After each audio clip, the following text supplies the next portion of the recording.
respected speaker, Dr. Shri Rajesh Kumar Maheswari sir, Professor, Department of Pharmacy, Shri GS Institute of Technology and Sciences, Indore, Madhya Pradesh, and convener of this today's webinar, Dr. Jagdish Panda sir, Principal Raghu College of Pharmacy, and co-convener of today's webinar, Dr. K. Poorna Nagasri ma'am, and coordinator of this program, Dr.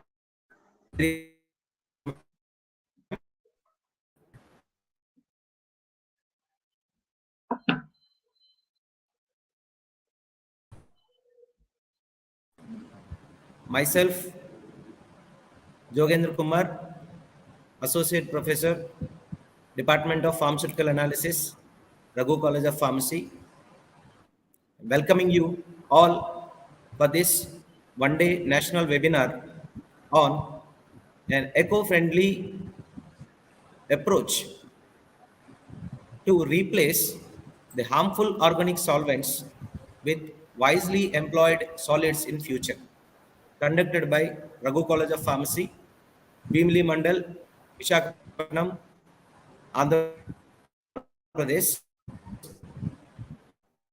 Now I request today's webinar, Dr. Jagdish Panda sir, to take over this program. Thank you, sir. Mr. Jogendra. First of all, it's my great privilege and great opportunity for me and as well as the colleagues and all the delegates to have today with us Shri Dr. Maheswari sir, a great learned person, and after the retirement also is giving the lot of service in the form of a true teacher. In my belief, a person by profession who teaches is called a teacher. Who teaches good is a good teacher, but who motivates is a true teacher. So in this connection, I can say today it's our great privilege, a great opportunity to all of us, all my colleagues and all the delegates, and we have a great motivator in the field of pharmacy with a vast experience with the Maheswari sir, Rajesh sir, and other in board my colleagues, Mr. Jogendra, Mr. Dr. Poorna Nagasri, and Dr. Mir Sulakshana. Good morning to all of you. Good afternoon to all of you, and warm welcome all the delegates. At the outset, I can tell you very clearly, this webinar definitely great memories to all of you, definitely, because a vast experience personal have been talking to all us. And it's a journey is that Maheswari sir one day called to the Dr. Jogendra that he want to give a class in the field of chemistry, in replacing the harmful solvents in the organic chemistry and in synthesis and all, with some solids, which will be the future technology.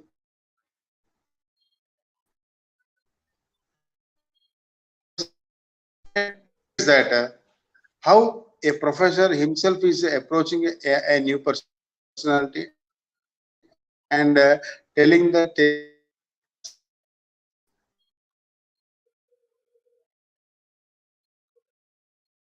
knowledge that he want to give to all the young budding pharmacy people. So, sir, it is a very great pleasure to all of us with that you have with you to have you with us, and definitely we'll learn a lot from you. It will be not the first webinar, and the series of webinar. Definitely we invite you, and everyone will get enlightened with your knowledge, sir. And I welcome on behalf of my management, on behalf of me, on behalf of my colleagues, on behalf of all the delegates. Once again, I welcome for your wonderful class. Thank you, sir. Thank you. Thank you. Thank you.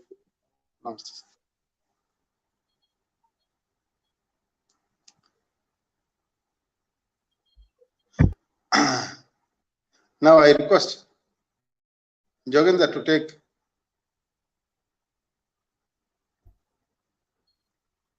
Mic is mute.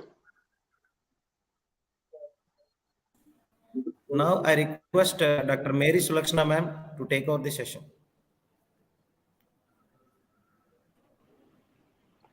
Thank you, sir, for giving me this opportunity. A very good afternoon to the respected dignitaries and all the participants. It's my immense pleasure to introduce an eminent speaker, Dr. Rajesh Kumar Maheswari Garu, for today's webinar. Sir is presently working as professor in Department of Pharmacy, CGS Institute of Technology and Science, Indore. He has done and M.Pharm from the Sagar, Madhya Pradesh.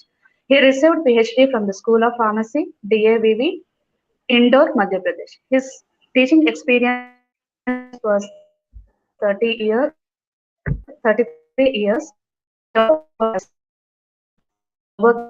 He got approved as a chemist for injectables, liquid orals, tablets, capsules, and ointments. He guided around 72 M.Pharm projects under his guidance. Sir published around 189 research papers and around 6. He presented 150 research papers in several conferences. He delivered more than 200 expert lectures in various conferences, seminars, QIP programs, etc. He is he expertised in the field of research, especially hydrotrophic solubilization, mixed hydrotrophic solubilization, mixed solvency concept. Sir filed for 3 Indian patents. Sir received many awards, listing out only few among them. Being a gold medalist in his PG, he was a recipient of both JRF and SRF from UAE. He was honored as Eminent Researcher Award by Association of Pharmacy Professionals, Bhopal in 2012. Now I invite Professor R.K. Maheshwari sir to start the session. Thank you, sir. Thank you, madam, for nice introduction. Firstly, good afternoon to all of you. Thank you. And firstly, I would like to thank Dr. Jagdish Panda and Dr. Purna madam, because of whose effort and of course initiative was taken by Dr. Jogendra Kumar ji. So I am thankful for all of you, because you have given me a chance to share some new research ideas, to give some eco-friendly concept, or how can we minimize the use of harmful organic solvents. Okay, so now I am going to start my presentation. During the एक minute थोड़ा इधर आ जाना, एक बार share screen करूँ, इस पे है ना. Okay, then here है ना, and then here share. Okay,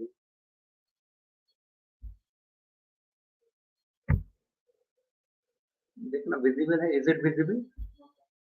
अभी नहीं, अभी भी नहीं. Is it visible? Puna madam, No, is sir, it? not yet visible, sir. It is visible ना? No, sir, not yet visible, sir. अच्छा, आप बता तरफ क्या करना है इसको. शेयरिंग पर से करना, फिर से करूँ शेयर है ना. अब क्या वीडियो फाइल लेते हैं. अभी हमने ये किया था. अब ये नहीं किया था.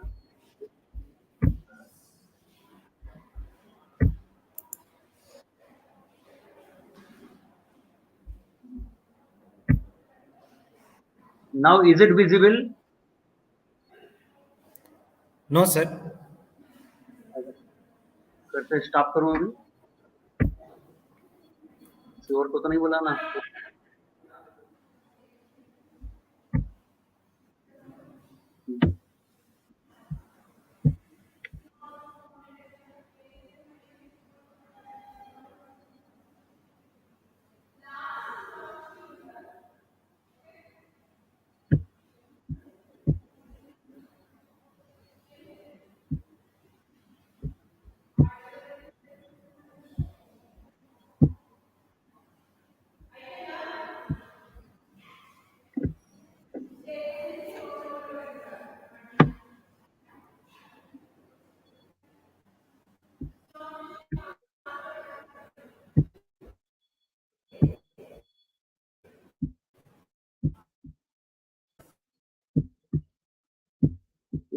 बात तो कर रहे हैं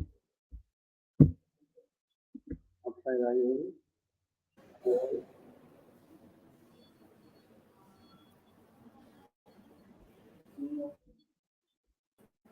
अब एक काम करो, किसी को बुला के तो रखो, तब तक मैं ट्राई करता हूँ। बुलाओ कोई एक विक्रम विक्रम विक्रम, कौन जानता है, जल्दी बुलाओ। I am saying till I am going to start my presentation. Let me explain some of the things verbally. Okay. Now then I will start the presentation slides with slides and all that. Actually, what you shall get in my lecture, that we can utilize the solubilizing power of solids to replace harmful organic solvents. Okay. Now something we have to understand, that how can we say that solids also have got solubilizing power? Actually, what happens in the dissolution, when we dissolve something in a solvent, say for example, if you dissolve say ascorbic acid in water, we get a solution of ascorbic acid in water. Why we get a solution? The reason is there is hydrogen bonding at weak van der Waals forces between the molecules of ascorbic acid and water molecules. So because of these hydrogen bonding and weak van der Waals forces, there is a dissolution. If we are dissolving, say for example, salicylic acid in ethanol, why we are getting solution? The reason is there is hydrogen bonding and weak van der Waals forces between the molecules of ethanol and molecules of salicylic acid. The same thing is there, that if you can have the molecules of solids in liquid state, then these molecules of solid in liquid state can also take part in hydrogen bonding and weak van der Waals forces with the molecules of solutes for their dissolution. आप कौन आ रहा है, जल्दी आ जाओ। Okay, so I am now trying the sharing of the screen. यहाँ से शुरू करो, इधर आ जाओ, फटाफट करो।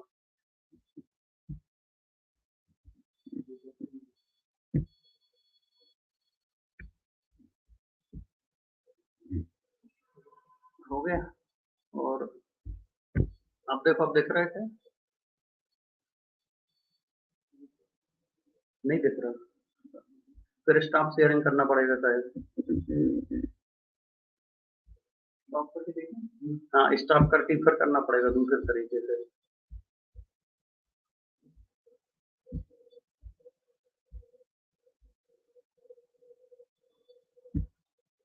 देखो हम क्या करते, पहले इस पे करते थे, इस पे क्लिक, देखो ये इधर मतलब किया, फिर यहाँ किया शेयर, और अब अगर शेयर करते हैं तो ये आता नहीं है इधर, ये जैसे ये नहीं है।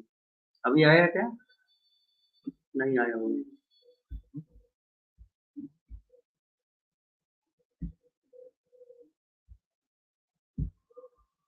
यहाँ पे बता रहे आवाज कैसे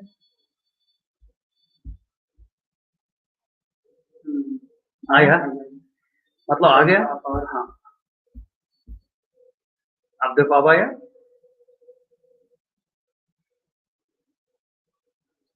आगे बढ़ा, आ गया ना। इसको अभी फुल स्लाइड कर लेते। हाँ आप करो।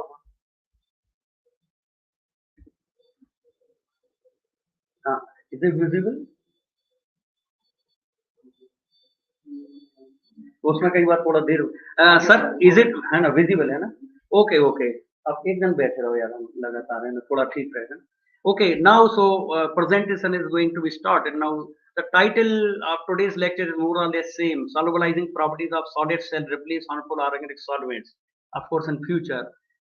Something about the organic solvents. Various organic solvents are employed in various analytical techniques like TLC, HPTLC, HPLC, UV spectrophotometry, titrimetry, etc. Also, organic solvents are involved in extraction. Also, organic solvents, they are involved in various formulations and synthesis, etc. Now, some drawbacks of organic solvents. Organic solvents have numerous adverse effects caused by single exposure, like dermatitis, headache, drowsiness, nausea, irritation, etc. So, this is by single exposure. Long-term exposure causes serious ill effects such as neurological disorders, chronic renal failure, liver damage, neurosis, mutagenesis disorder. Not only organic solvents are injurious to our health, but also they are costly. And one more cost effective or cost involving factor is that when they are disposed of from the companies, from the industries, they should be given a particular treatment. So in this way, organic solvents are very costly, and of course, they are harmful also. Some classes of organic solvent, class 1, they are harmful most: benzene, carbon tetrachloride, 1,2-dichloroethane, etc. Commonly employed class 2 organic solvents, they include acetonitrile, chloroform, toluene, methanol, pyridine, hexane, dimethylformamide, etc. Class 3 organic solvents commonly employed include acetic acid, acetone, ethanol, ethyl acetate, etc. Of course, class 3 organic solvents are relatively safer than class 2 and class 1 organic solvent. And in my lecture, you will get how can you potentiate the solvent power of class 3 organic solvent, which are relatively safer, by use of solubilizing power of solids, so that these class 3 organic solvents can be used to replace class 2 and class 1 organic solvents as well. Okay, and in addition to this, I will tell you how can we utilize the hydrotropic solubilization to replace harmful organic solvents in analysis. Now, future role of solvent character of solids. Solubilizing power of solids shall minimize the use of harmful organic solvents in future. Class 3 organic solvents are relatively safer than class 2 and class 1 organic solvents. We can potentiate the solvent power of class 3 organic solvents by dissolving safe solids in them to replace class 2 and class 1 organic solvents. I told you what happens in dissolution. Dissolution of a solute in a solvent involves hydrogen bonding and weak van der Waals forces between the molecules of solute and molecules of solvent. I have explained to you. Now I have started a new concept known as mixed solvency concept. In the year 2009, first time in the world, you may say, as per this mixed solvency concept, each and every substance, whether the substance is gas, whether the substance is liquid, whether the substance is solid, each substance present in this universe has got solubilizing power. In other words, you may say whatever the molecules, whatever the number of molecules are present in this world, they all possess solubilizing power. Okay, as in case of the so-called solvents, whatever the matter exists in the form of liquid, they all are known as solvent. But there is no universal solvent, means there is no solvent in which all solutes are having good solubility. No. For example, we know that water is good solvent for about 1/3 of the drugs, water is bad solvent for about 2/3 of the drugs. Like this, if you take any name of any solvent, the so-called liquid or solvent, that solvent possesses good solubilizing power for some solutes and bad solubilizing power for other solutes. Similar is the case here in mixed solvency concept, which was proposed by me in 2009. As per that, each and everything is a solubilizer, whether it is a gas, solid, or liquid. All molecules are known as solubilizers in this concept. But only thing will be, whatever the name of any solubilizer we take, that solubilizer possesses good solubilizing power for some solutes and bad solubilizing power for other solutes. And for gases and solids, it is essential that molecules of gas or molecules of solids should be in liquid state. I will give with example how can we say that all gases and solids also possess solubilizing power. I will explain this with examples. Once the molecules of a gas or solid come in liquid state, they may also be involved in hydrogen bonding and weak van der Waals forces with the molecules of solute for the dissolution of that solute. Okay. Now I will give the proof, of course. Before that, whatever matter exists in liquid state at room temperature is known as solvent. This I have told you. Each liquid or so-called solvent possesses good solubilizing power for some solutes and bad solubilizing power for other solutes. Similarly, each matter, whether matter is liquid, gas, or solid, is known as solubilizer in mixed solvency concept. Molecules of all solids in liquid state, of course, and molecules of all gases in liquid state also possess good solubilizing power for some solutes and bad solubilizing power for other solutes. Now, before giving the examples of solids for their solubilizing power, let me give the examples of gases. How can we say that gases have got solubilizing power? In supercritical fluid technology, liquefied CO2 is used as solvent to carry out different functions. For example, preparation of nanoparticles, extraction of active constant from herbal sources, herbal powders. Okay. Similarly, for purification of the substances, etc. Ultimately, liquefied CO2 is being used as solvent. But liquefied CO2 is also not good solvent for each and everything. That's why sometimes to potentiate its solvent power of this liquefied CO2 in supercritical fluid technology, we have to employ other co-solvents like ethanol, methanol, etc. So in this way, it is proved that liquefied CO2 is a solvent. Okay. Now another example by which the molecules of a liquid gas may come in liquid state is by dissolution of gas in a solvent. For example, Nalidixic acid is a poorly water soluble drug. It has got very poor solubility in water, nalidixic acid. But nalidixic acid has got 5% solubility in concentrated HCl, concentrated hydrochloric acid. We are not making any formulation, but we are discussing that how can we say that gases have got solubilizing power. Now you see HCl, concentrated HCl contains about 38% dissolved HCl gas, 30% weight by volume.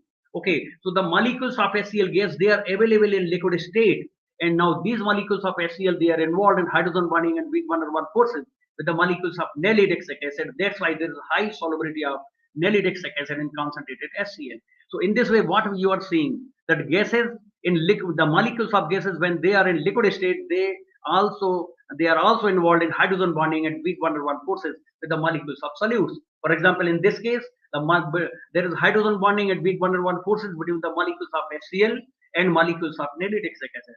Okay, so here these were the proof for gases, but the utilization of gases for their solubilizing power is a costly affair. Okay, now in my lecture you will find mostly the cheap and safe solids for their solubilizing purpose, so that we can use them in place of harmful organic solvent. Okay, now I will start giving the proof that how can we say that solids have got solubilizing power. So about the solid, the molecules of a solid may come in liquid state by three ways. Number one, by melting. Number two, by dissolution in a solvent. Number three, by eutectic formation. All these examples I will give you. Once the molecules of solid come in liquid state, the molecules of solid can be involved in hydrogen bonding, weak van der Waals forces with the molecules of solute. Now the examples of melting. Number one, melting. By melting, the molecules of solid may come in liquid state. For example, here you can see that melted urea is very good solvent for dichlorofenac sodium. The melting point of urea is 132 degrees centigrade. So 1 gram urea in your test tube on heating mantle, it melts at 132 degrees centigrade. You get a clear, colorless melted urea liquid, which can be taken like any solvent. But only thing is the temperature is 132 degrees centigrade. Now this 1 gram melted urea nicely dissolves 1 gram of dichlorofenac sodium, means very good solubility of dichlorofenac sodium is there. Okay, otherwise dichlorofenac sodium is a poorly water soluble drug. Now why you are getting a clear solution, a good a high solubility of dichlorofenac sodium in melted urea? The reason is the molecules of urea, they are present in liquid state, and these molecules of urea, they are involved in hydrogen bonding and weak van der Waals forces with the molecules of dichlorofenac sodium. That's why there is large solubility of dichlorofenac sodium in melted urea. Although we are not talking about the formulation part, but we are seeing the proof that a solid after melting is acting as solvent. Okay, one more thing, the melting point of dichlorofenac sodium is 283 degrees centigrade, 283 degrees centigrade, very high. It is high, means it this dichlorofenac sodium does not melt at the melting point of urea, means 132 degrees centigrade. This means there is dissolution of dichlorofenac sodium in melted urea. If you cool this liquid, then definitely it will solidify, but we are talking about the solubilizing power of melted urea at 132 degrees centigrade. So here there is proof that solids have got solubilizing power. Another example is that of phenol. In the same way, melted phenol, 1 gram melted phenol nicely dissolves 500 milligram of nalidixic acid. So here also the molecules of phenol, they are available in liquid state for hydrogen bonding and weak van der Waals forces with the molecules of nalidixic acid. That's why you get very good solubility of nalidixic acid in melted phenol. We are not talking about the formulation, but we are seeing a solid, means phenol, after melting is acting as solvent to dissolve nalidixic acid. Otherwise, nalidixic acid is a poorly water soluble drug. So this was by melting. Number two, by dissolution in a solvent. Molecules of a solid may come in liquid state when the solid is dissolved in a particular solvent. For example, first solvent water. There is very poor solubility of ibuprofen in water, and that is 0.028% weight by volume. Very poor solubility of ibuprofen in water. But in 28.8% weight by volume solution of sodium benzoate, the solubility of ibuprofen is 2.390%. So 2.390 divided by 0.028, nearly 85-fold solubility enhancement is there. What is the reason for this? Now, of course, it is a hydrotrophic solubilization, but what is the reason for solubilization? The molecules of solid sodium benzoate, when it is dissolved in water, the molecules are available in liquid state. And these molecules of sodium benzoate are involved in hydrogen bonding and weak van der Waals forces with the molecules of ibuprofen. That's why you get a large solubility of ibuprofen in concentrated solution of sodium benzoate. Okay, of course, we are not talking about the formulation at this time. Number 2, solvent, ethanol. Ethanol is a poor solvent for furosemide. The solubility of furosemide in ethanol is very poor, 1.7%, sparingly soluble. Okay, but when we use 15% weight by volume niacinamide solution in ethanol, niacinamide is solid. 15% weight by volume niacinamide solution in ethanol, the solubility of furosemide in this particular solution is about 5%. So 5 divided by 1.7, about 3-fold enhancement in solubility is there. What is the reason for this solubility enhancement? Again, the same reason. The molecules of niacinamide, they are available in liquid state in ethanolic solution, and these molecules of natriuretic acid, these molecules of this niacinamide, they are involved in hydrogen bonding and weak van der Waals forces with the molecules of furosemide. That's why there is a large solubility. Third solvent, propylene glycol. Poor solubility of pyroxychem is about 5 mg per ml. So pyroxychem solubility in propylene glycol is nearly 5 mg per ml. When we dissolve two solids in propylene glycol and 10% weight by volume sodium acetate and 10% weight by volume sodium caprolate in propylene glycol, you get a solution containing 20% dissolved solid. The molecules of these two solids, they are available in liquid state, and in this solution, the solubility of pyroxychem is about 120 milligram per ml, 120 milligram per ml, 120 divided by 5. 24-fold enhancement in solubility is there. What is the reason for this solubility enhancement? The same reason. The molecules of sodium acetate, molecules of sodium citrate, they are available in liquid state, and they provide their solubilizing power for hydrogen bonding and weak van der Waals forces with the molecules of pyroxychem. So in this way, you are seeing all these proof. We are not talking about the formulation, but these are the proof that we can say solids have got solubilizing power. Another proof means how another way by which the molecules of a solid may come in liquid state is by eutectic formation, eutectic mixture. For example, if you take 5 gram thymol, 5 gram menthol, triturate with the help of piston mortar, you get clear colorless liquid, clear colorless eutectic liquid of menthol and thymol. Now the properties of this eutectic liquid are, if you see the left hand column, for all these compounds, this eutectic liquid is good solvent. We are not talking about the formulation, please mind it well. And this eutectic liquid is bad solvent for right hand column compounds. Similarly, if you see some of the liquid, for all these liquids, it is a good solvent, ethanol, soybean oil and all that, but glycerin and water, they are immiscible in this eutectic liquid. If you check thousands of compound for solubility in this particular eutectic liquid, some will fall in this column, some will fall in this column. This means now you may say this eutectic liquid is good solvent for some solutes and bad solvent for other solutes. So now you can say this eutectic liquid is a solvent. And once you say that it is a solvent, means whatever it contains, they must possess the solubilizing power like menthol, thymol molecules. Because menthol molecules, thymol molecules, they are available in liquid state for hydrogen bonding and weak van der Waals forces with the molecules of solutes for their dissolution. Okay, so these were the proof that how the solid, we can say solids have got solubilizing power. Now coming directly to the application part of solubilizing power of these solids particularly. Now you see, hydrotropic solubilization is about 100 years old concept. 100 years old concept. And the examples of this hydrotropic solubilization, if we take the name of urea as hydrotropic agent, the solubility of diclofenac sodium in water, is about 1.6%.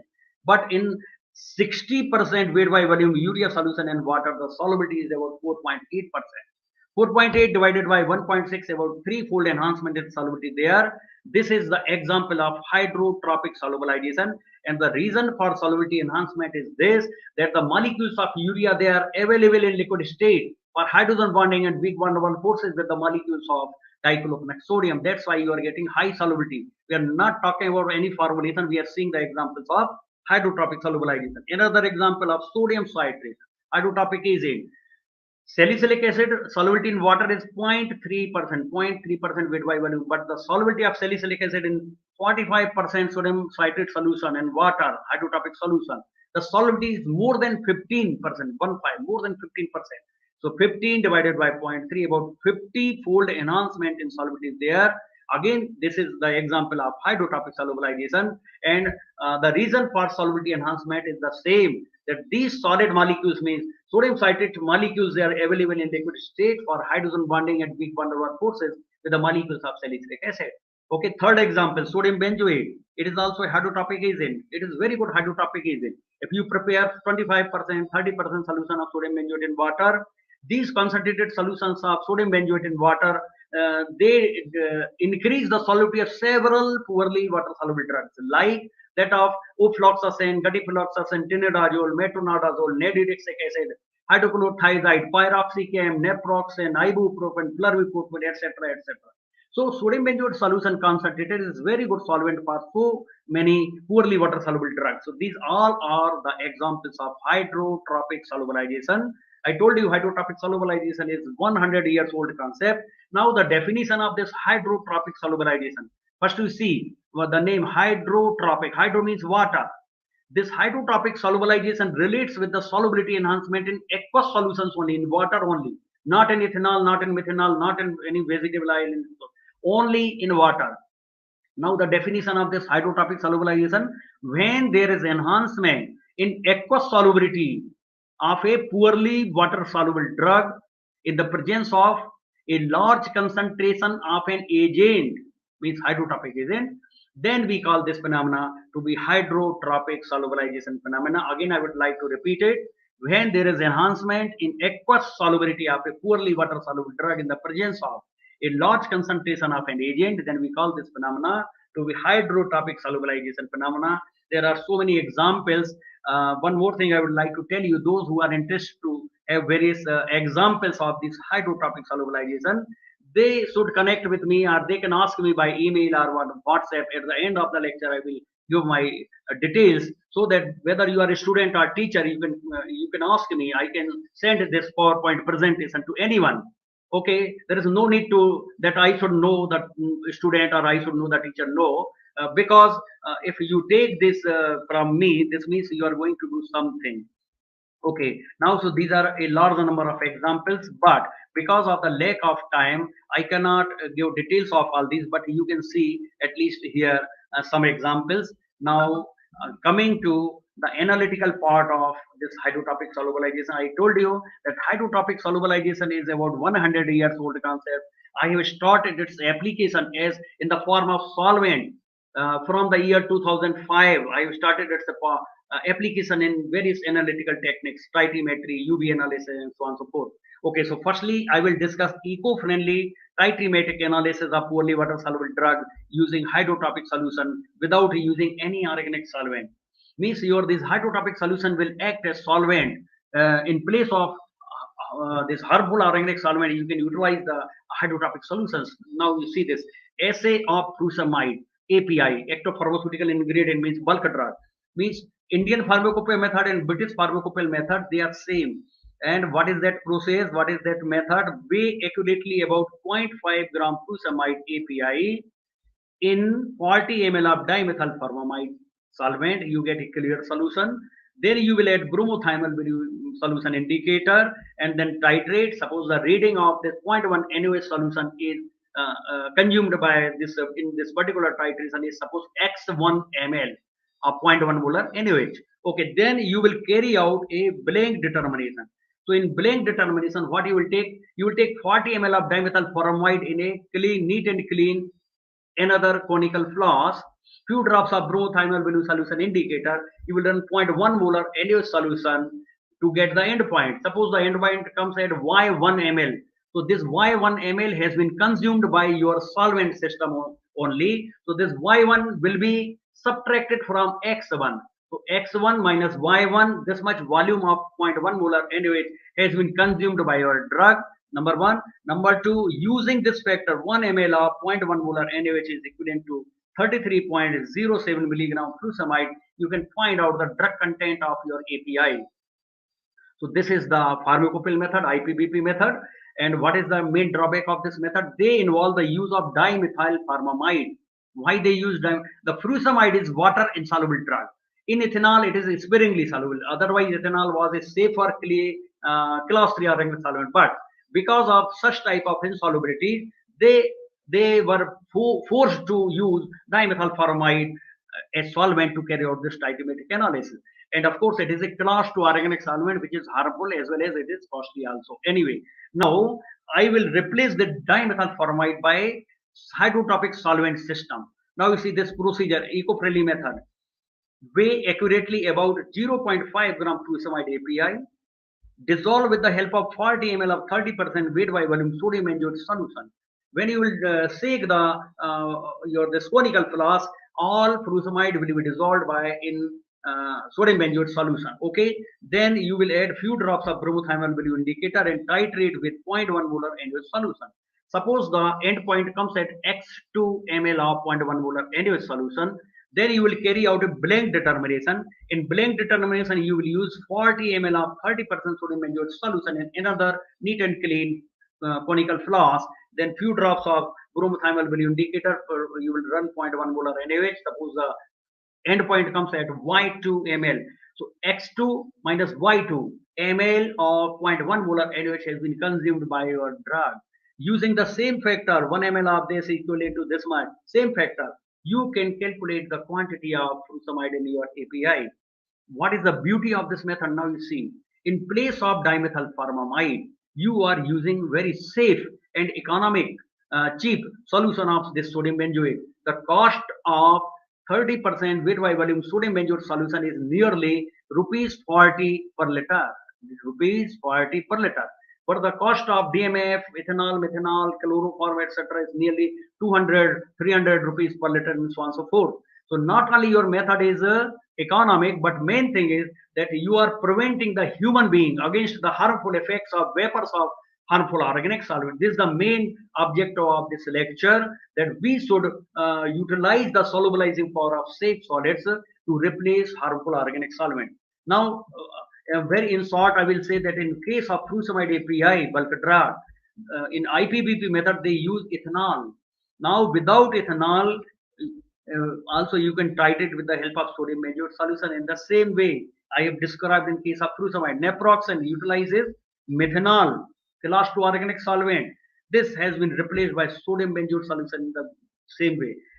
Then salicylic acid uses ethanol. This can be seen by all colleges. Salicylic acid is present in all colleges.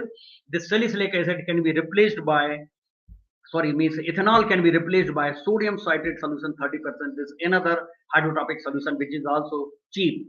Okay, so in this way, what you are doing, you are replacing the organic solvents by hydrotropic solutions. In case of ketoprofen API, ethanol is used for its resolution, but ethanol has been replaced by sodium benzoate solution. Then you see assay of ibuprofen involves ethanol. Here it can be replaced by sodium benzoate solution in the same way. Now one more method I will describe a little bit in detail. Assay of ibuprofen tablets as per IPBP method. They are same. Weigh and powder 20 tablets. Weigh accurately the tablet powder equivalent to 0.5 gram of ibuprofen. Extraction is done with chloroform. Then chloroform is removed away by evaporation, and when you get a residue, that residue is dissolved in 100 ml of ethanol. Few drops of phenolphthalein solution indicator you add and run 0.1 molar NaOH solution. Then you carry out a blank determination using 100 ml of ethanol, and using this factor 0.1 ml of NaOH is equivalent to this much of ibuprofen. You can find out the drug content. So here in IPBP method, pharmacopoeia method, there is involvement of 2 organic solvent, chloroform class 2 organic solvent, ethanol class 3 organic solvent. Now both of these solvents will be replaced by sodium benzoate solution. Now this is the eco-friendly analysis. Weigh the tablet powder equivalent to 0.5 gram ibuprofen. Shake briskly for 10 minutes with 100 ml of 30% sodium benzoate solution. During this shaking for 10 minutes, what happens? The ibuprofen present in tablet powder is dissolved by sodium benzoate solution. Then titration is done with 0.1 molar NaOH in presence of phenolphthalein indicator. Blank determination is carried out in the same way, and using the same factor, you can find out the drug content of your ibuprofen tablet. What is the beauty of this method? That you are not using chloroform, you are not using ethanol. These two organic solvents have been replaced by the sodium benzoate solution. So not only your method is cheaper, but main thing is you are preventing the human being against the harmful effects of vapors of these organic solvents and so on and so forth. In the same way, now ethyl vanillin dimethyl formamide can be replaced by hydrotropic solution. In the as you are seeing on your this table in this column, these drugs can be estimated with the help of hydrotropic solutions and so on and so forth.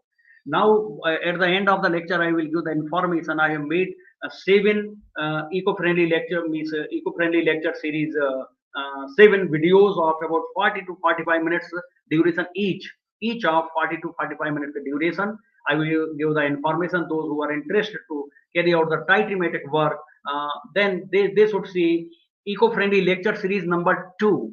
If they put this word on the Google search, they will get the video in that also. But if you are interested, you can contact me also. Whether you are a student or teacher, you can contact me, no problem. Now after TLC, trichromatic analysis, now coming to UV spectrophotometric estimations of pharmaceutical dosage forms of poorly water soluble drug using hydrotropic solutions. Now the example is that of tenotrazole tablets, IP, IP and BP method, they are same. In the UV method, what do they do? Weigh tablet powder equivalent to 0.15 gram of tenotrazole.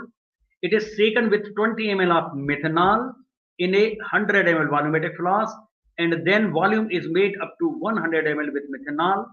Then filtration is done to remove insoluble excipient. 10 ml filtrate from this, diluted up to 100 ml with methanol.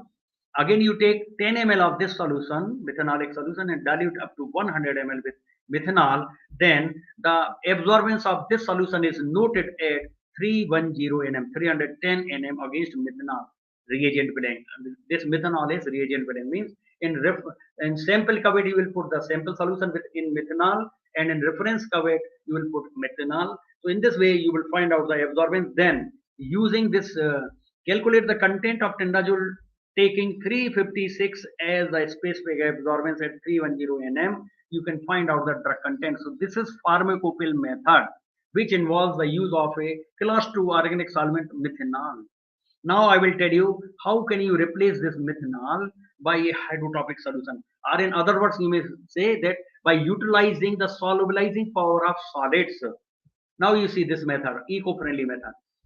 Weigh tablet powder equivalent to 50 milligram of tenotrazole, add 20 ml of 30% weight by volume aqueous sodium benzoate solution and shake for 10 minutes in a 25 ml volumetric flask.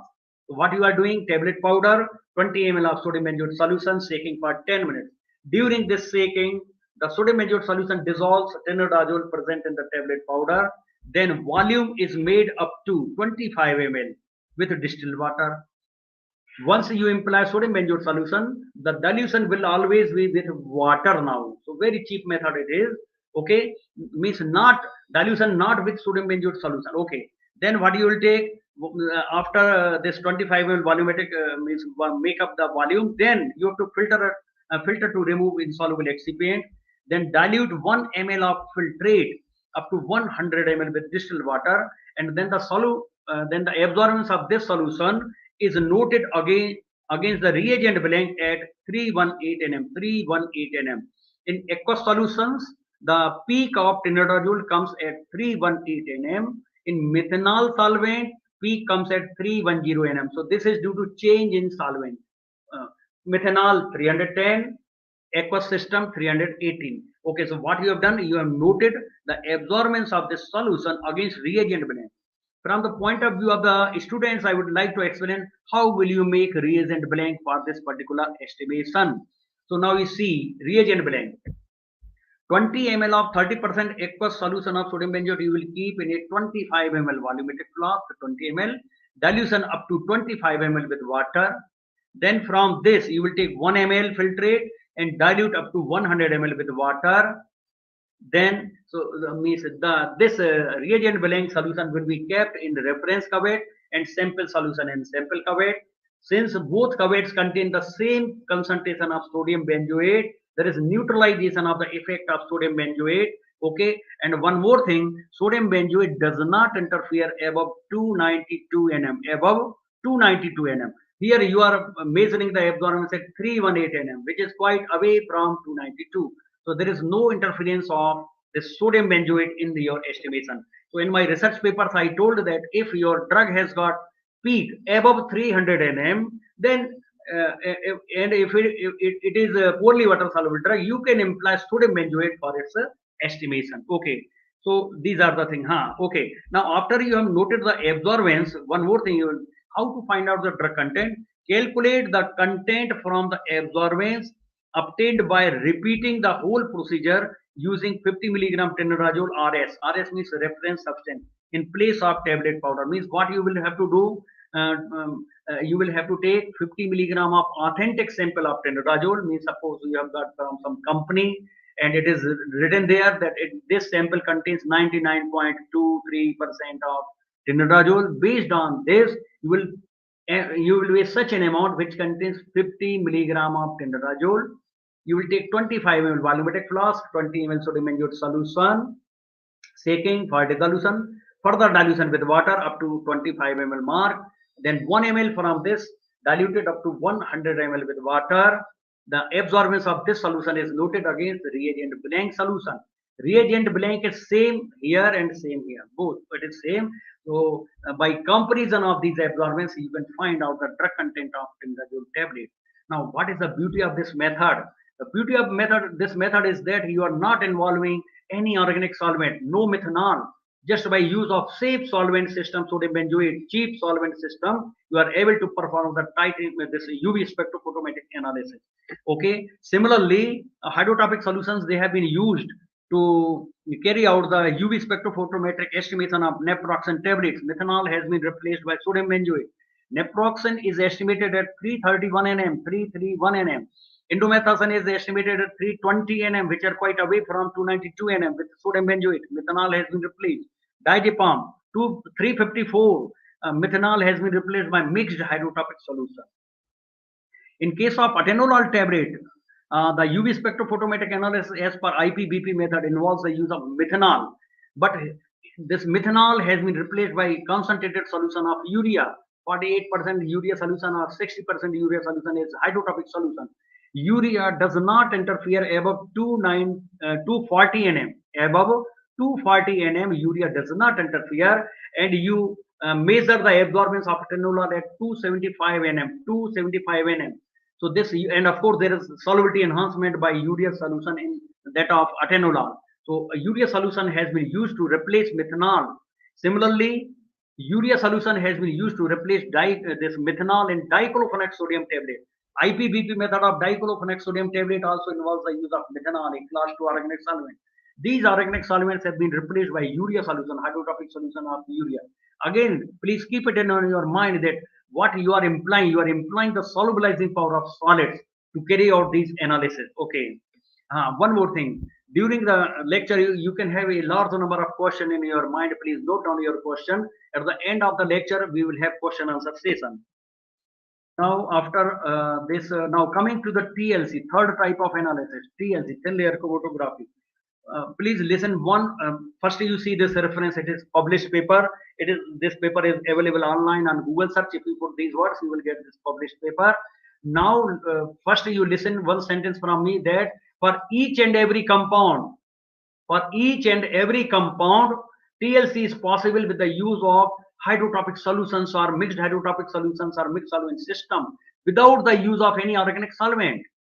For all compounds, whether it is water soluble or whether it is water insoluble. If it is water soluble drug, smaller concentrations of hydrotropic agents will be used as mobile phase, and if it is a water insoluble drug, a higher concentration of hydrotropic solutions will be involved, will be utilized to act as mobile phase. Okay, now this is the work which has been done in our laboratory by M-Pharm student. What has been done?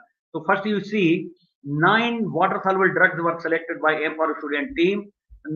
For example, you see this losartan, potassium, piperazine, hydrochloride, then propanol, like this. So 9 water soluble drugs were selected, and for each drug, 8 blends were used as to act as mobile phase to carry out the TLC. TLC plates were made of silica gel G.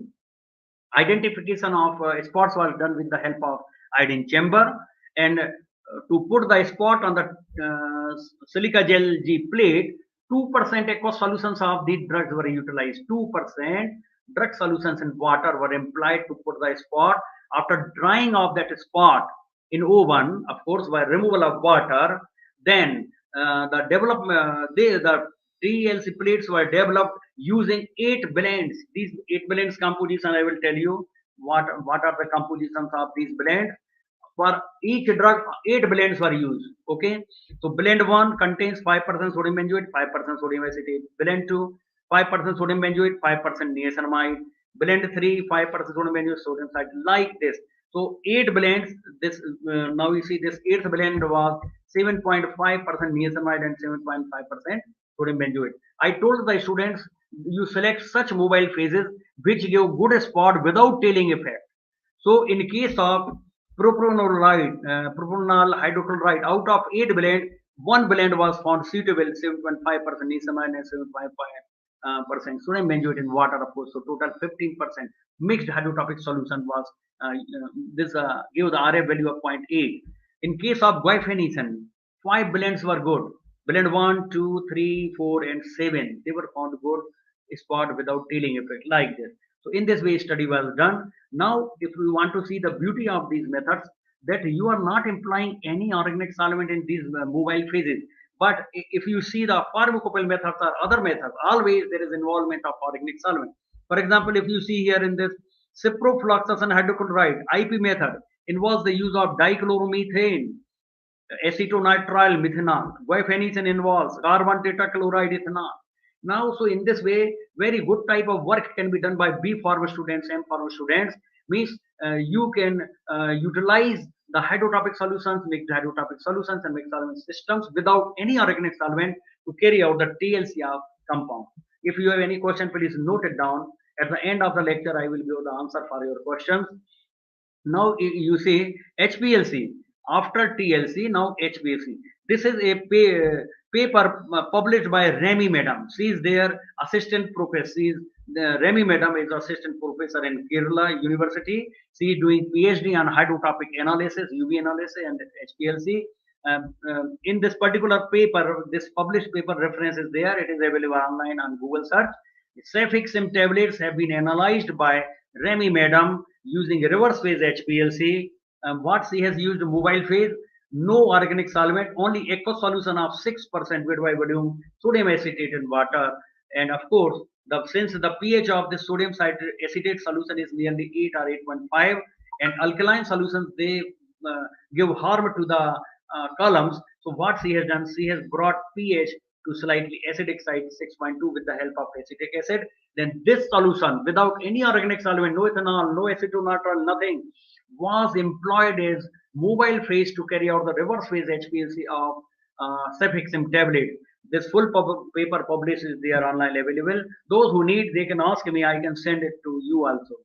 Okay, so you please see there. Now another paper published by same Remy Madam. Remy Madam, she has done this work. A published paper reference is there.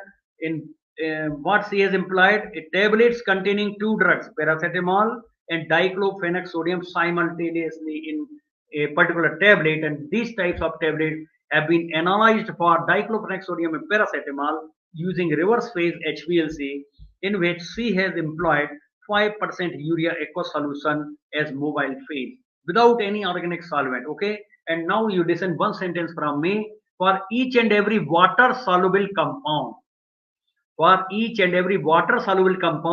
reverse phase HPLC is possible with the help of hydrotrophic solutions, mixed hydrotrophic solutions, or mixed solvent system.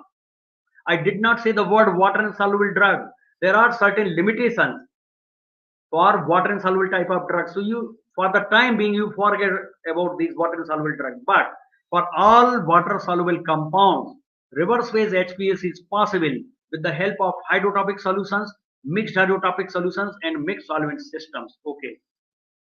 Now coming to the mixed hydrotropy, I told you that hydrotropy is about 100 years old concept.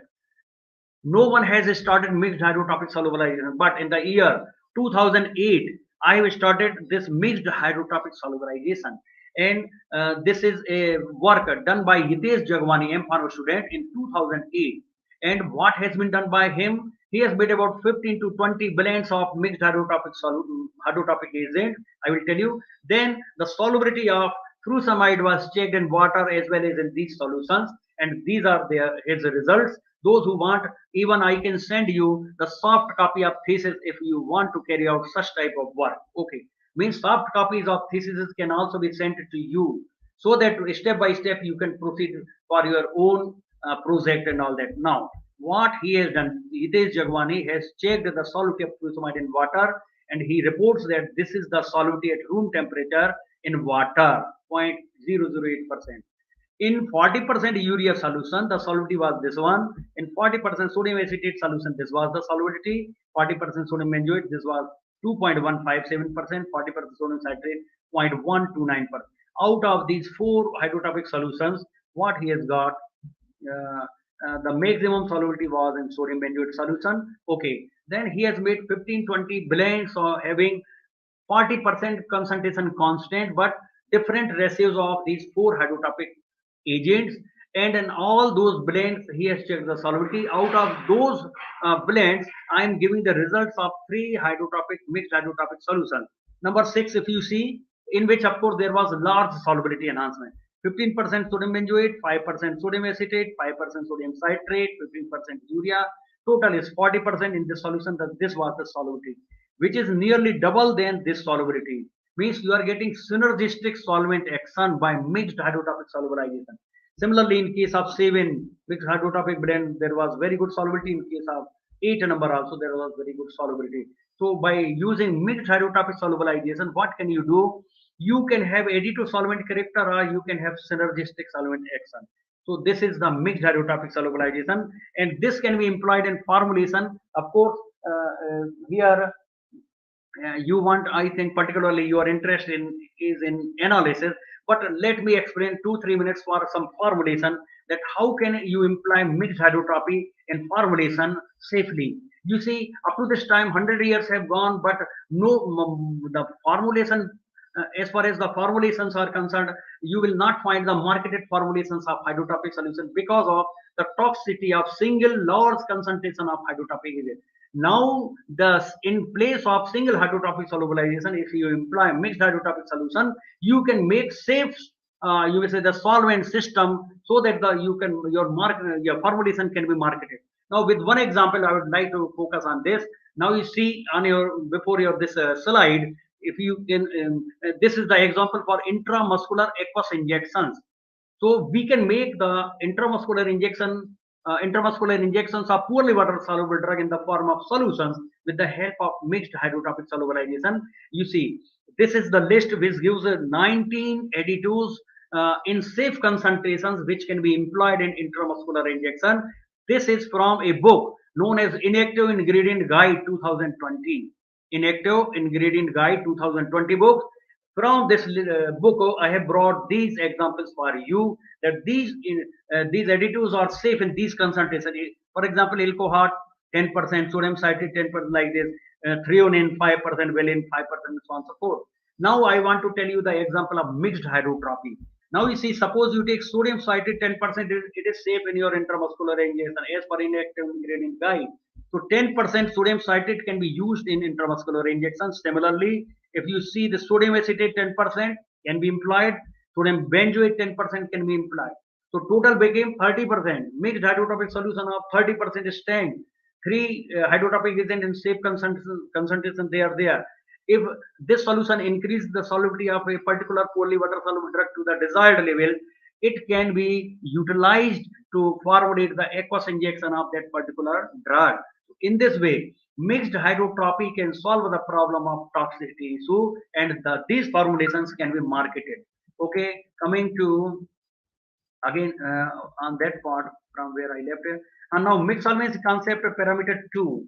So I am having 15 minutes more to end my lecture. Okay, so what I want to say you, first parameter of mixed solvency, there are 2 parameters in mixed solvency concept which I have started in the year 2009. The first parameter says that each and everything present in this universe has got solubilizing power.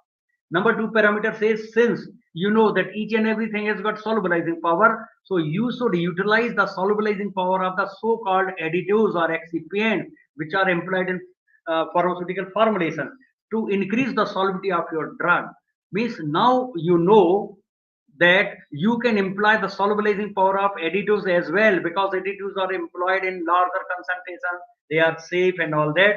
So first example I would like to give. So this is the second parameter, that if you mix, if you make a concentrated solution of mixed solvent system having different additive in safe concentration, making a concentrated solution, this can be employed to formulate your formulation. For example, you see this example. In this particular example, aqueous solution containing four solids: sodium benzoate 5%, sodium caprylate 5%, sodium citrate 5%, polaxamar 4075%. Total became 20%. In this particular mixed solvent blend, which contains smaller, safer concentrations of solubilizer. Now you see the solubility enhancement. I have checked the solubility of several poorly water soluble drugs in this particular blend solution, which has got neutral pH of 7. Okay, out of those solubility, two example I am giving to you where there was very good enhancement in solubility. For example, in case of furosemide solubility, in water, the solubility of furosemide is less than 1 milligram per ml. But in this particular blend, the solubility is about 35 milligram per ml. Means about 35-fold enhancement in solubility is there. That of pyroxicam in water less than 1 milligram per ml.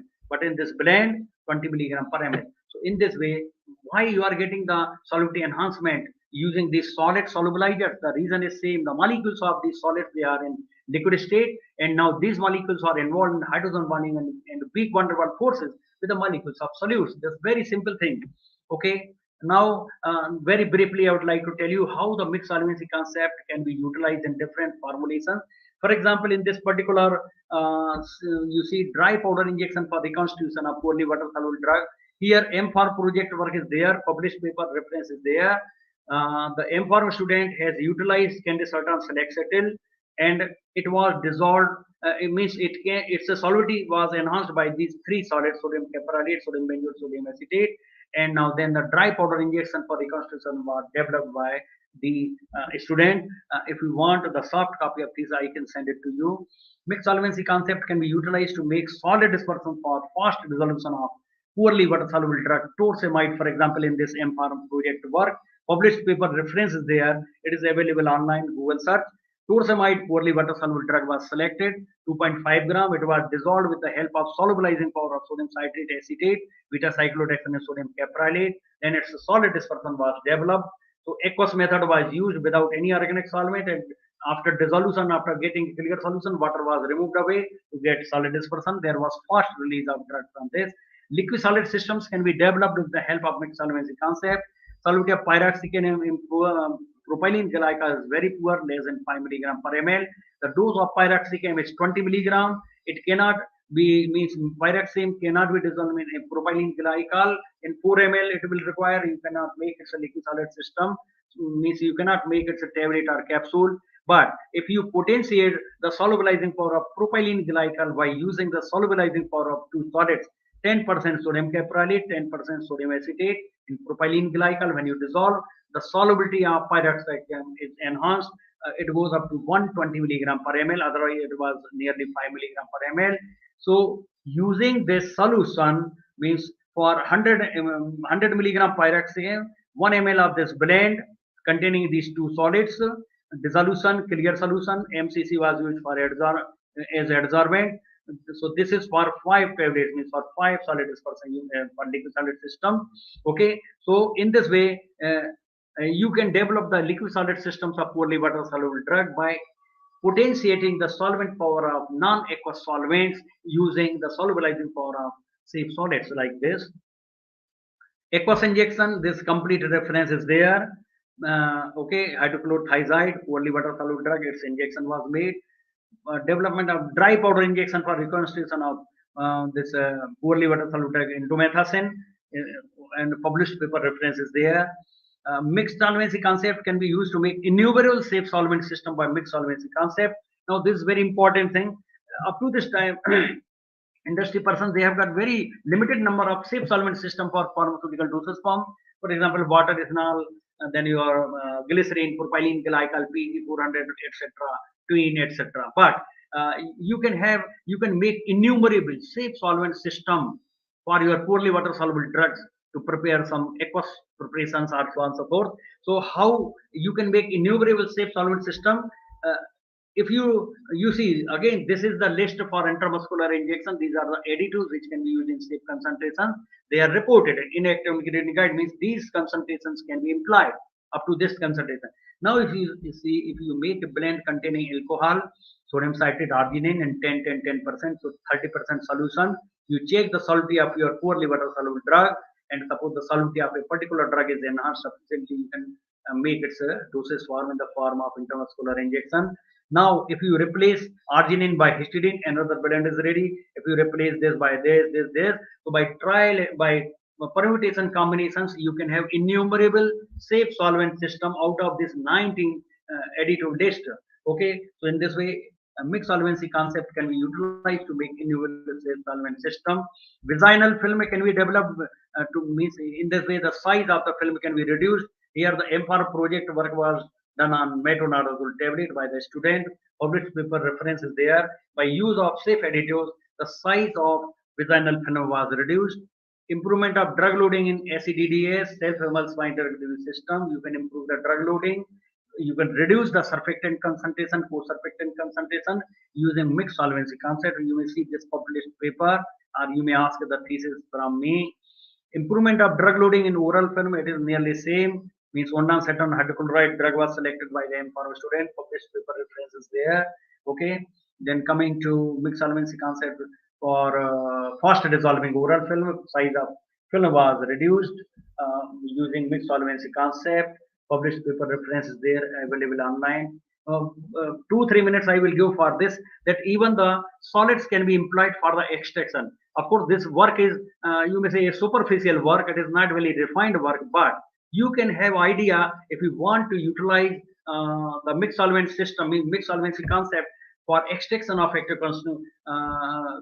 constituents. You should listen this thing to from me. What has been done by MPharm student? This is the published paper reference. Okay, and if some of you are interested to carry out such type of work, please contact with me. We can discuss how this the utilization of solids can be promoted to replace harmful organic solvent. Now, what has been done here? Sesame oil was used as active constituent. Sesame oil is present in sesame seed powder. Now, the solubility of this sesame oil was checked by MPharm students in different solvent systems, so like melted thymol. You see thymol, 1 gram in test tube, 1 gram thymol, water bath. At about it's a melting point of thymol is 48 degrees centigrade. In your test tube, you get 1 gram melted, clear, colorless melted thymol, and which can be taken like any solvent. In this, the solubility of sesame oil was very good. More than 1 ml of sesame oil is dissolved by 1 gram melted thymol liquid. Means this melted thymol liquid is very good solvent for sesame oil. Okay. Now, how the extraction was done? 3 gram sesame seed powder, 9 gram thymol in a test tube, water bath, melting of thymol. During the melted condition of thymol, it was taken for 30 minutes. Straining through cloth, strained liquid contains melted thymol together with the dissolved sesame oil, exposed to about 70 to 80 degrees centigrade at oven.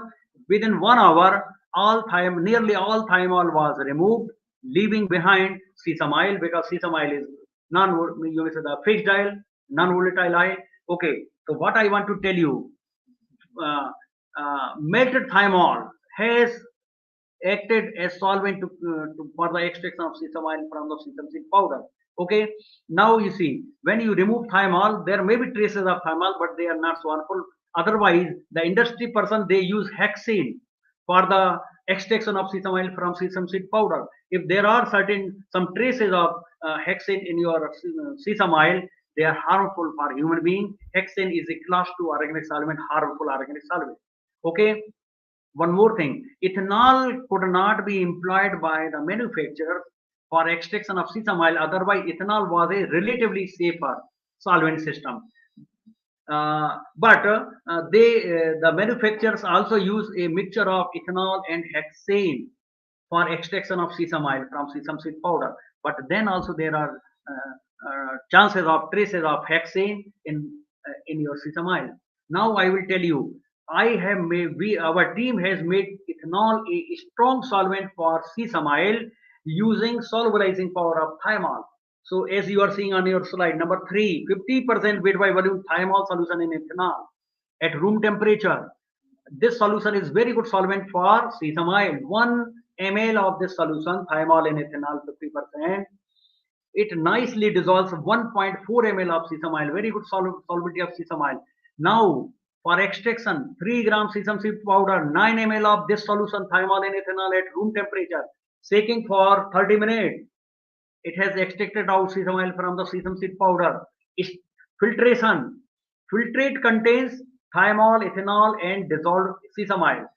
Kept in oven for removal at about 70-80 degrees centigrade, all ethanol and of course the thymol, they were removed out. But of course there may be traces of thymol and ethanol in this.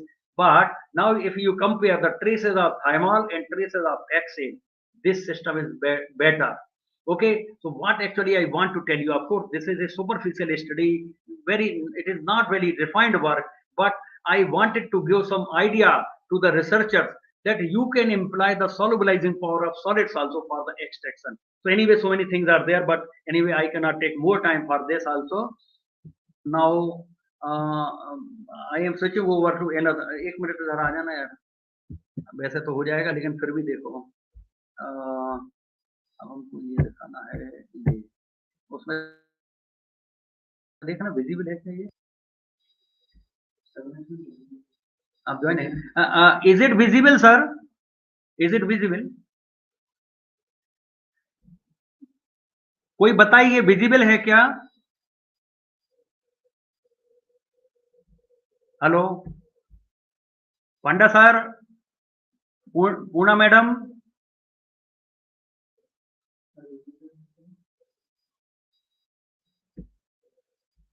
Hello, कोई की आवाज नहीं आ रही? Sir, yes sir, it is Yogendra visible sir, sir. Yes sir, visible sir, visible. अच्छा अच्छा, okay okay okay okay. Now I want to give some information to the students and teachers. I have made 7 videos which are available on YouTube. On Google search you can see, if you put these words eco-friendly lecture series number 1, you will get this: eco-friendly and economic UV spectrophotometric analysis of poorly water soluble drugs by application of hydrotropy, mixed hydrotropy and mixed solvency concept without the involvement of organic solvents. So those who are interested for UV analysis, they can see this video.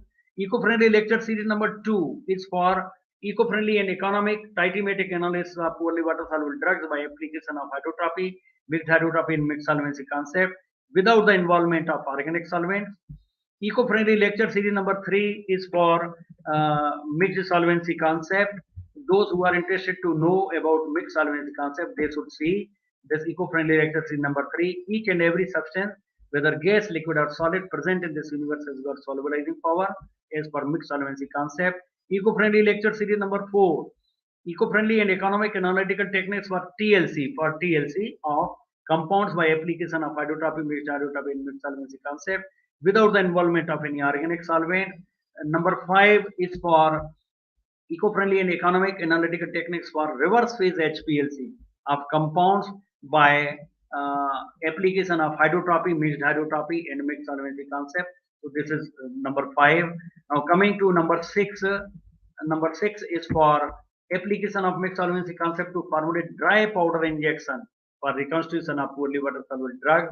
Eco-friendly lecture series number 7 is for application of mixed solvency concept to make innumerable eutectic liquids. Eutectic liquids may act as solvent in vast field of science. So these were the references of YouTube videos. Now something about the review article on hydrotropy, mixed hydrotropy, and of course in analysis up to 2020, right from 2005 up to 2020, you can see the papers, published paper references there. It is available online. Similarly, for mixed solvency concept, in case of formulations up to 2020, you can see this review article. Okay, the published paper reference is there. After this, a book which gives a chapter on hydrotropy, etc., the future of pharmaceutical product development, and research edited by Dr. Rajesh. Science Direct book. It is recently published in 2020. It's a chapter number 5 is on hydrotrophic mixed solvency concept, is trending concept for solubilization of lipophilicity drugs. Okay, and after that, my you will say the WhatsApp number and email ID. Those students and teachers who want to connect with me, they can connect on WhatsApp. They can connect with email ID and all that. And if you have any question today, of course, I'm going to answer your questions. But in future also, if you have any questions, you can ask me on WhatsApp number or by email ID. And one more thing, website is there. My website www.orkmaheswari.com. On this website also, a large, you may say, portion of hydrotrophy and mixed solvency is there. Okay, with this, I end my lecture. Let me first again thank Dr. Jagdish Panda and Dr. Poorna Madam and Dr. Yogender sir, because of whose effort I am here with you to have discussion on eco-friendly lecture series and all that. Okay, now coming to you for your question answer. Thank you very much, sir. Thank you. Good evening, Maheswari, sir. Thank you very much, sir. It was revelation, and we are very happy and fortunate enough to collaborate with you on this webinar, sir. Thank you so much, sir. Okay. Sir, now we Thank you. have time for the question and answers. Sir, asked by our faculty, Mrs. Sailaja. So she asked the essay for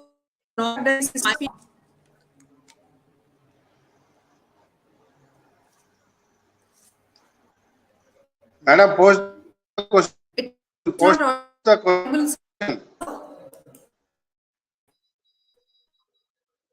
आवाज नहीं आ रही madam पूरा question Question. Not audible, madam. Yeah, you can see, sir. हाँ एक Sir, minute the question was yes wait good afternoon sir, whether these assay techniques applicable for novel drug review systems, microspheres, buccal films, etc. Thank you in advance. Of course, these methods are helpful in all fields. There is no problem in that, but only thing will be we will have to decide what is means. If you want to develop the UV method, then you will have to see what is the peak or peak of your drug. That will be that should be checked, because if it is above 300 nm, then of course you can utilize sodium benzoate or your this niacinamide. Okay, if you are if peak you say urea or sodium acetate or sodium citrate can be used for UV analysis above 240 nm and so on and so forth. If you want to try for reverse phase HPLC, your drug should be water soluble, then of course you can use the mixed hydrotrophic solutions or hydrotrophic solutions for them. If you want to carry out the TLC of your these formulations, you can conduct the TLC as well. Means this formulation, these all concepts are helpful in all, you may say, the formulations, whether it is any formulation. But only thing will be we will have to adopt a certain procedure to carry out the work.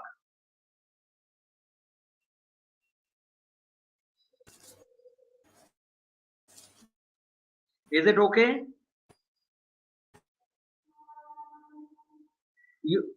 If you are listening, madam, for example, buccal films, buccal tablets, or films, oral film, vaginal film, all these estimates, microsphere also you can find out the drug content using these eco-friendly techniques.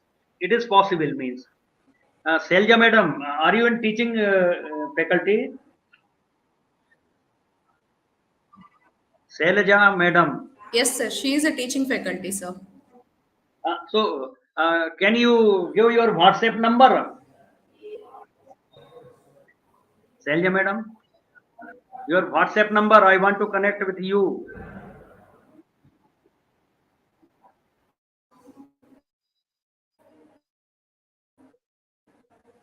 Sure, we'll forward your number and mail ID to her. She might have noted already. Okay. Sir, there is one more question, sir, from one of the faculty, Dr. Dept K.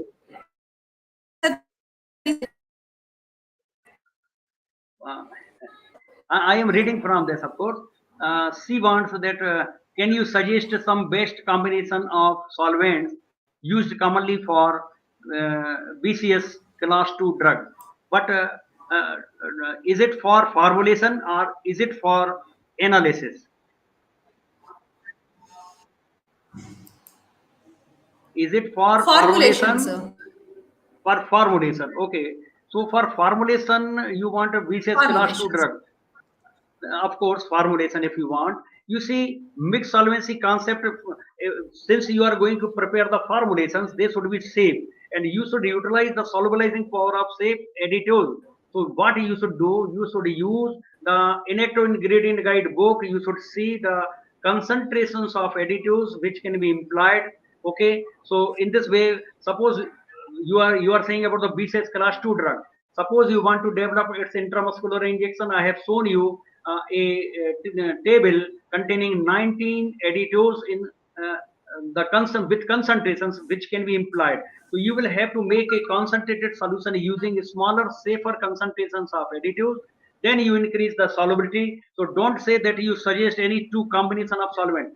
This you will have to make yourself out of this list.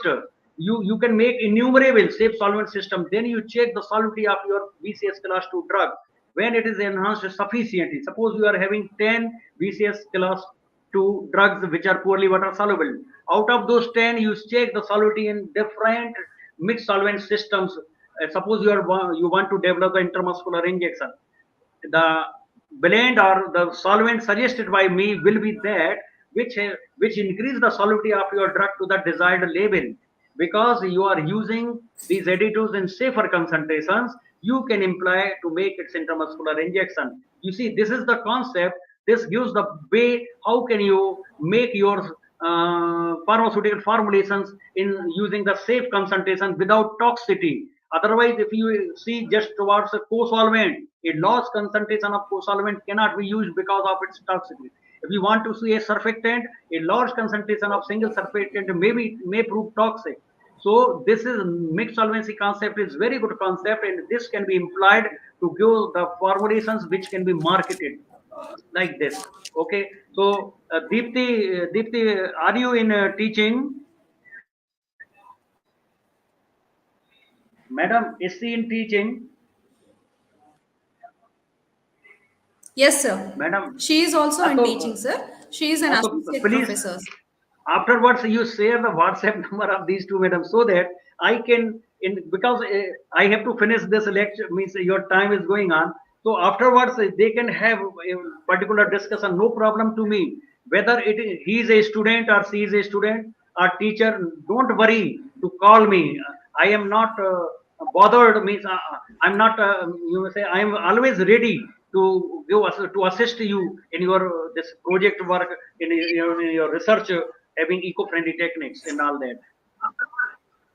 Sure, sir. Thank you so much, sir.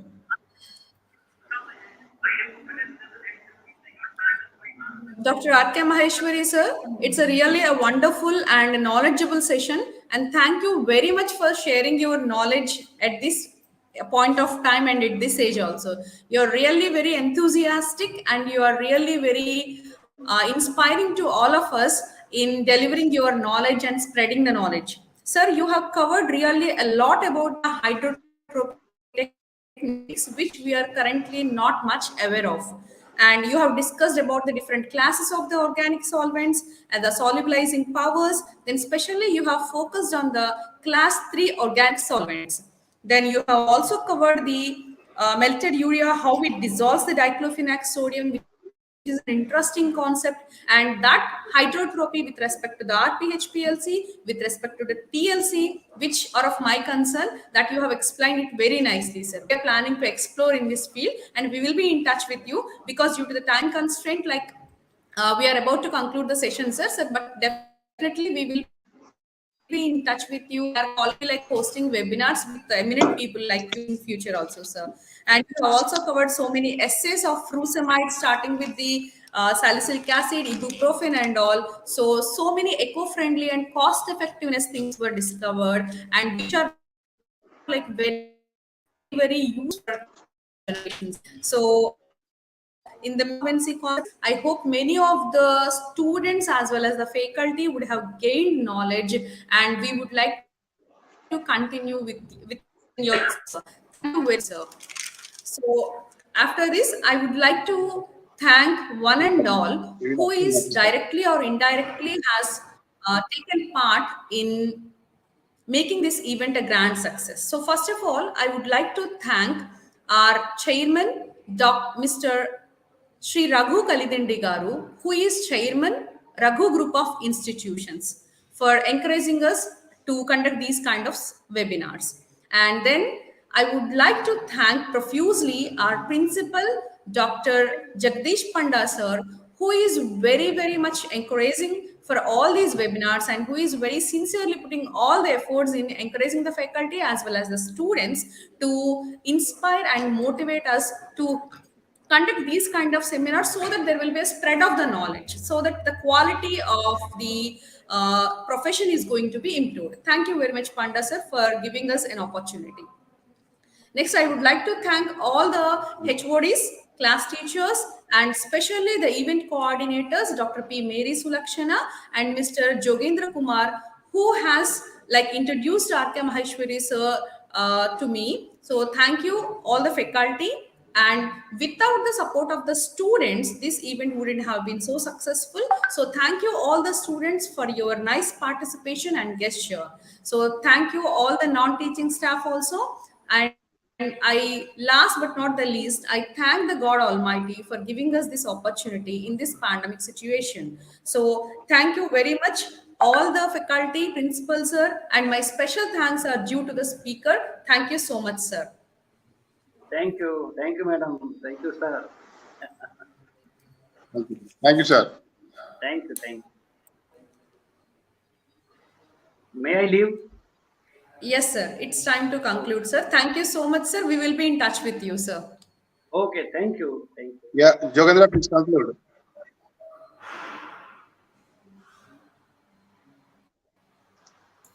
Thank you so much for your great informative session, sir. And thanks to all the participants. And kindly give your feedback through the link provided in the chat box. And this is Jogendra Kumar signing off. We will meet. We will inform you the further seminars or the webinars which we will conduct further. Thank you. Thank you. Okay, sir. Thank you.